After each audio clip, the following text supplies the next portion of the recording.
Intensifier la production fourragère et faciliter l'accès à l'eau pour une incitation à la sédentarisation volontaire, c'est l'objectif de la mise en œuvre pilote du modèle de gestion modulaire agro-pastorale dénommé GAKESE à Tchatchou dans la commune de Tchaourou.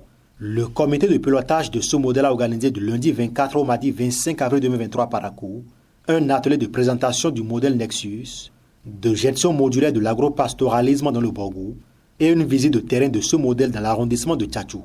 En expérimentation, ce modèle initié par le projet promotion d'une politique foncière responsable ProPFR, de la coopération allemande GZ en collaboration avec le ministère de l'Agriculture, de l'élevage et de la pêche va renforcer davantage la cohésion sociale entre agriculteurs et éleveurs. Nous avons visité notre projet ProPFR, donc c'est la promotion d'une politique foncière responsable.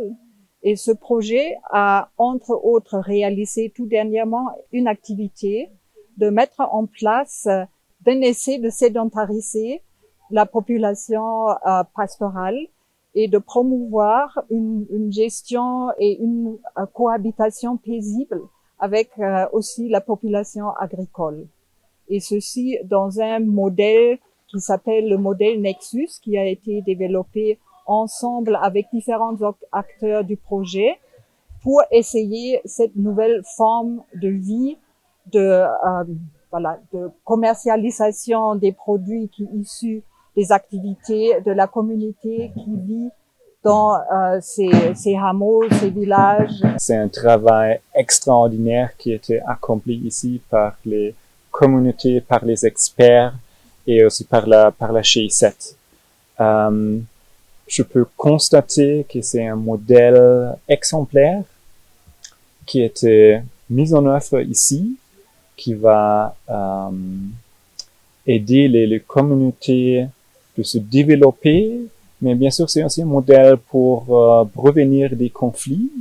Pour le haut-commissaire à la sédentarisation des éleveurs, les systèmes de production agriculteurs et éleveurs doivent être mieux intégrés pour changer le paradigme de la mobilité du pastoralisme.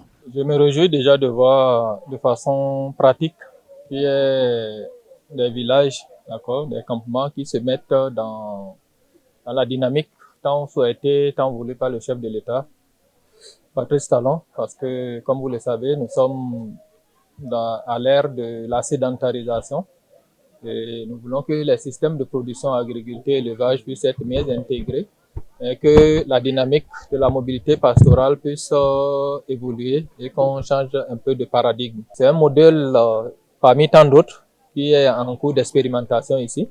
Nous avons validé ce module l'année passée, tant au niveau du MAEP à notre niveau, nous avons validé. Et les essais ont démarré. Nous sommes venus aujourd'hui pour constater un peu comment les travaux évoluent. Le chef de l'arrondissement de Tchatchou salue la coopération allemande GZ et les autres acteurs pour avoir identifié son arrondissement afin d'abriter cette phase d'expérimentation. C'est une chance pour nous que Tchatchou soit retenu pour expérimenter ce que vous pourriez dénommer GAKESE, qui en fait regroupe pratiquement 16 campements de mon arrondissement où des habitudes ne sont pas bousculées, contrairement à d'autres qui peut-être déplacent des éleveurs pour aller les regrouper dans un endroit ou bien dans un lieu donné. Ce modèle-ci ne bouscule aucune habitude. Ces 16 campements sont là où ils étaient depuis fort longtemps, seulement que des dispositions ont été prises pour que des actions telles que l'installation des parcelles fourragères, l'installation des ouvrages hydrauliques pour abreuver les bœufs qui ont été installés dans l'arrondissement. Il faut souligner que du matériel de travail, notamment des brouettes, machettes, d'abats et arrosoirs ont été remis aux bénéficiaires du projet GAKESE à l'issue de cette visite de terrain.